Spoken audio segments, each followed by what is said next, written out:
Well, thank you very much for the very kind introduction. I do hope that you can hear me well and that you can see the presentation. I'm very sorry that I cannot be on site with you, but it's an absolute pleasure to join you at least virtually. I do thank the SSBMT and the EBMT presidents for considering me, and the two session chairs for the very kind introduction. So as the last talk in the session, and I will focus on future development of CAR T cells and in an extract from work that we're doing at our institution and what resonated at the EBMT and ASTCT conferences earlier this year. So knowing that CAR T cells are now accomplished and are available to treat B cell malignancies and multiple myeloma when targeting CD19 and BCMA, I think the big territory to still chart, at least in hematology, is acute myeloid leukemia. So I will in the first part show you cell products and target antigens that we are currently developing in order to achieve therapeutic efficacy also in AML. I will cover the topic of malignant transformation that is akin to the manufacturing scheme that we use to make CAR T cells, and we'll share with you some data that we have from our virus-free transposon-based technology to make CAR T cells. And finally, I will show an example of teamwork that we've leveraged in Europe, and where we would be excited to have additional societies and countries join us from a European project called T2Evolve, where we are looking at setting new standards and that will be beneficial for the field and that can be applied and used by stakeholders in this area. So looking at acute myeloid leukemia, this is an overview from actually a market search report to look at what novel substances are in the pipeline. And you see the majority of this pie chart is small molecules that cater for specific genomic aberrations that we find in AML. But you also see in the top that with gene-modified cell therapy, there's quite some movement. And you're aware that CD123 and CD33 CAR T and CAR NK products are in clinical trials, even though they've thus far failed to deliver the breakthrough that we've been waiting for. And we're analyzing and trying to understand whether this has to do with targets, with the entity that we're treating, and or if there are additional factors that we still need to understand better. As a SWOT analysis for CAR T cells in AML, our preliminary assessment would be that we know from the use of bone marrow transplantation that there is a potential for cure.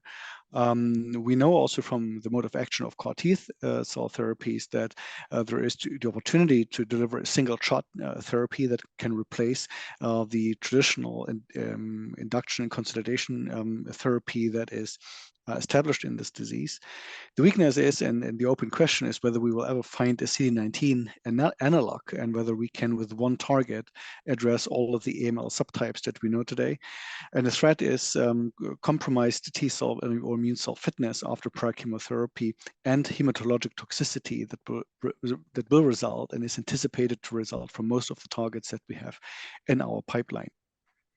So here's a look at the pipeline, and the targets have been proposed by many groups in the field over the past years. It almost seems that there may be too many options in order to focus on one and really work through it with confidence. All of these targets are prevalently expressed on AML blasts. The majority of them also has been shown to express on the leukemic stem cells that we believe have to be eliminated in order to deliver a curative approach.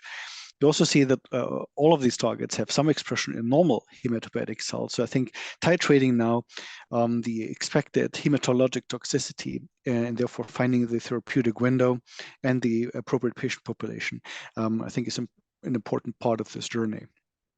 We have in our program focused on FLT3 as a CAR target for quite some time and are now ready to launch a clinical trial with this. FLT3 is, of course, known in the AML field because, as you know, it frequently harbors mutations like the internal tandem duplications that act as drivers of this leukemia, and for which now small molecule inhibitors have been developed, like midostaurin, gilteritinib, quizartinib, are clinically available.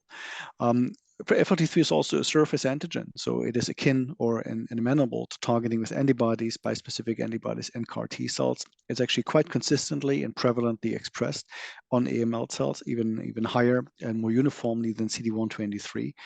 And so we've reported on the preclinical assessment of FLT3 CAR T cells that we find are very effective in delivering anti-leukemia activity. learning, though, from the experience of targeting CD19 in acute B-cell leukemia, we also considered that antigen downmodulation or loss under the therapeutic pressure was probably a threat to this treatment, and therefore wondered how can we prevent AML blast from losing FLT3 expression. And we focused on the subset of AML with FLT3 mutated that depend on FLT3 signaling as a survival and pro-leukemogenic signal, and treated them with FLT3 inhibitors. At the time, we used crenolanib, which is also on the way to clinical approval, but not there yet. And found that after treatment with creno, the FLT3 antigen density on the AML blast was substantially increased, and that would result in enhanced recognition and enhanced anti-leukemia activity of our FLT3 CAR T cells, as what one would expect a correlation between antigen density and ensuing CAR T cell reactivity. We also put this paradigm to the test in vivo, and you see this in the middle graph, where we treated mice with FLT3 CAR T cells and creno, and therewith achieved a complete response rate, actually the deepest responses, supporting the use of this combination therapy. Now, considering that this is a class effect, we also tested other FLT3 inhibitors and actually found the same phenomenon to be true also with the other substances. And quizartinib and gilteritinib actually conveyed the strongest effect. And we see here with super resolution microscopy where you can zoom in and also demonstrate a single molecule expression that there is really higher antigen density on the AML cells. In part, these molecules are clustered, but they're certainly amenable to recognition by our CAR T cells. So we now have procured funding for a clinical trial to test this paradigm, where we first treat patients with an FLT3 inhibitor and then go in with our CAR T cells. And we're using in this phase 1 trial a Bayesian dose escalation regime to determine the maximum tolerated dose and recommended phase 2 dose. And this trial is anticipated to start next year. Sabrina Kraus from our department in Würzburg will be the PI for this study. Now, an anticipated toxicity of targeting FLT3 is hematologic toxicity and potentially recognition of normal hematopoietic stem and progenitor cells. The risk we are running, where we are integrating this into the treatment paradigm for AML, and likely this would be after induction and consolidation, where patients have not reached MRD negativity, potentially also for patients that do relapse after bone marrow transplantation, even though that may mean that we have to confirm a second bone marrow transplantation. And therefore, there has been also an interest to identify CAR target antigens that are not expressed on normal hematopoietic stem and progenitor cells, such we would be able to treat patients that have a relapse after bone marrow transplantation. And we searched for and found a target antigen that fulfills these criteria, Siglec-6.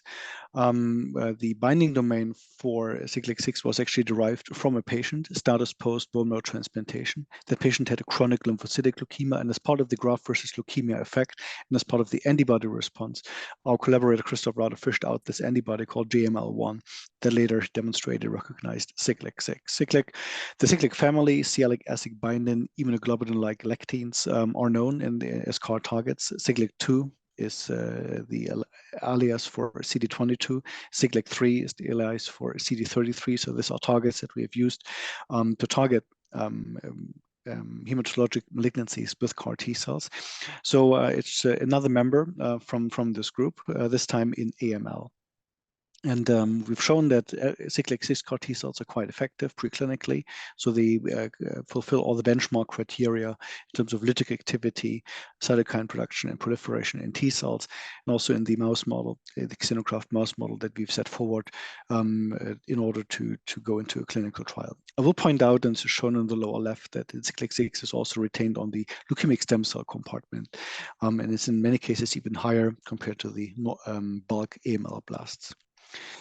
The important point, though, is that the Siglec-6 is not expressed on normal hematopoietic stem and progenitor cells, and we've shown this by flow cytometry, shown on the top left. We've also done the super resolution microscopy that really shows no expression by qPCR, and we performed colony formation assays in vitro, where we find that treatment of normal hematopoietic stem cells with the Siglec-6 CAR T cells does not compromise colony formation of all the major lineages, and is similar to untransduced T cells and different from CD123 CAR T cells that we know will recognize normal stem cells. So with this, we have a target in hand that has a unique property and could potentially be used in patients that have already undergone a bone marrow transplant. CD70 has been reported to have potentially similar properties, even though we've not been able to recapitulate this fully. So this is why we are now confident to go forward also with clinical development of CAR T cells against this target antigen. The anticipated hematologic toxicity may be related to the limited expression on some memory B cells and mast cells. Normal adult tissues, though, the only tissue where we find Siglec-6 expression is placenta, so this does not pose a concern.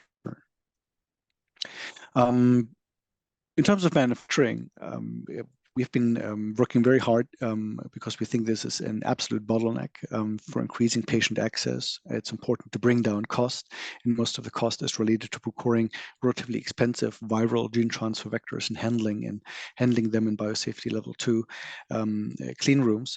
And therefore, we've focused on using transposition, and this is a virus-free manufacturing scheme. This is summarized on this slide where we're showing you on the left that transposition requires two components, a transposase, and this is shown in orange, that liberates a transposon, and this is double-stranded DNA from a donor plasmid, for stable integration of the gene of interest into the T cell genome. And we've found very efficient embodiment with transposase encoded mRNA and transposon encoded minicircle DNA that allows us to accomplish routinely a greater than 60% stable gene transfer rate in T cells. This is, of course, very scalable. From a batch of mRNA, we can make many thousands of CAR T products.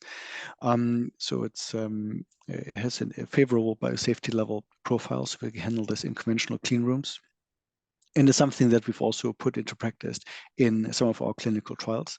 So here are some action shots from the GMP room. In this case, this is at the Fraunhofer Institute for Cell Therapy and Immunology in Leipzig.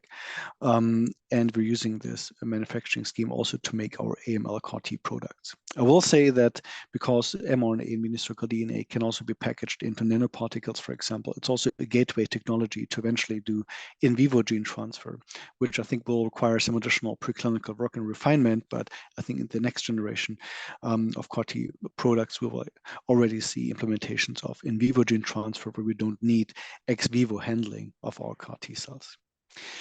The use of virus-free gene transfer is also important, considering the recent reports that flagged or the risk for malignant transformation that in the FDA report was related to the use of viral gene transfer vectors and the potential insertion into oncogenes or proto-oncogenes. Even though the number of cases that has been reported is very low, is very limited, and also the number of cases where de facto malignant transformation of CAR T cells has been observed is very little.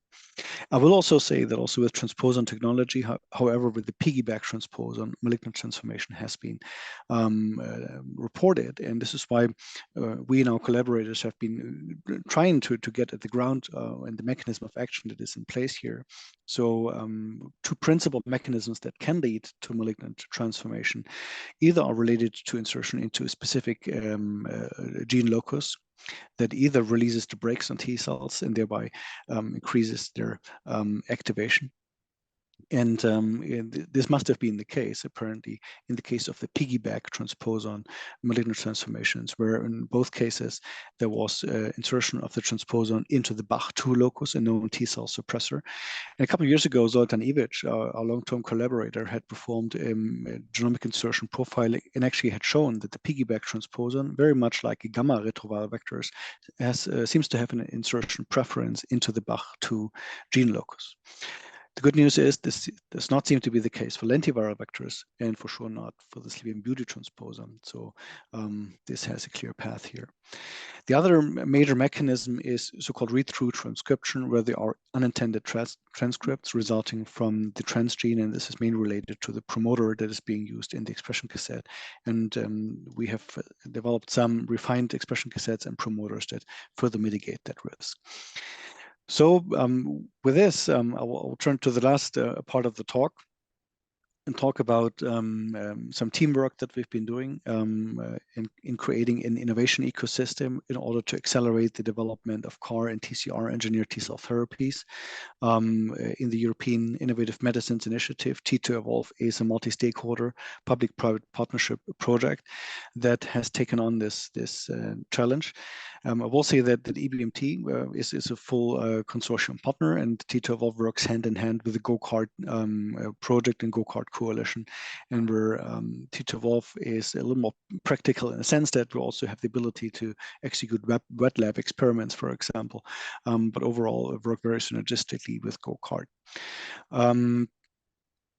The motivation to create this ecosystem is the recognition that there's so much innovation happening, and that, however, only a small number of these innovations ever makes it to the clinic such that patients benefit. So what a public-private partnership consortium can do is to help create standards that stakeholders in the field can use in order to accelerate benchmarking, preclinical development, and clinical translation. So that is the ambition of this consortium. There's many partners, there's major pharma, there's biotech, there's regulators, patient initiatives, also the professional societies. Both EHA and EBMT are full consortium members. And there's many academic partners that bring forward specific expertises. And of course, all of them are experienced immunotherapy centers. There's also a very broad stakeholder communities. So everyone is invited to join the stakeholder community, engage in the discussion, but also leverage and use the output that is coming from this consortium. I'll show you two examples and two recent activities from the many aspects in the work program that the consortium has recently delivered. The first is related to patient and healthcare provider involvement and education. And T2Evolve has conducted a large survey amongst patients that have received CAR T therapy in order to understand what was the level of information, what was the patient experience, and in retrospect, what would patients desire to know better and to know more before they go into the CAR T-cell journey in order to help us improve the patient experience, but also the ability of healthcare providers at all professional levels, physicians, nurses, but also family healthcare providers to support our patients. The survey has now been, at least the first iteration has now been completed, has been conducted in several European languages. And more than almost 400 patients have completed the survey. It will be reported in full detail very shortly, and we're certainly also willing to share the survey with other societies so that they can conduct the survey with their patients. And in brief, what was really remarkable is to understand at what stage in the CAR T-cell journey did patients feel that they had required more information. And this was the case, for example, about the experiencing the acute toxicities, but also the short and the long-term follow-up. A question that came up in the survey is that patients sometimes just wanted to know, when will we be able to visit family and friends again? Will we be able to ride a bike again? These were practical everyday life questions, in addition to also medical questions like, is there a need to do vaccinations? What's the risk for infections, etc. So also quite medically related questions that came up. And there is quite an impact on the patient's everyday life. So it's another incentive for us as physicians to support our patients, to explain the CAR T-cell therapy with also materials that are catered for the specific patient population, young or old, that may have different preferences, to have either some reading material or an online tool or a video in order to get more information about this treatment. This is why we've also delivered and produced so-called explainer videos that, in addition to the material that is already online, can improve the patient experience, and that everyone also in the auditorium today is welcome to use and download. I will touch briefly on an effort that we also made to understand aspects of CAR T-cell manufacturing, standards in obtaining the leukapheresis material, for example. So we conducted, again, a survey amongst European centers that deliver CAR T therapy and that perform leukapheresis to understand, for example, what parameters are being measured when the leukapheresis is being obtained, but also on the product that is then being released from those trials that are investigator-initiated trials, where there is manufacturing of CAR T products at the hospital site. You see the results of the survey here. So you see that for several key parameters in the top part, there's consensus, and many centers are using them, and there's additional parameters that only some of the studies are using, and that are catered specifically for the CAR product or to institutional experiences or policies. Also, these results are now available, and they can help novel centers and sites that want to implement CAR T therapy in the future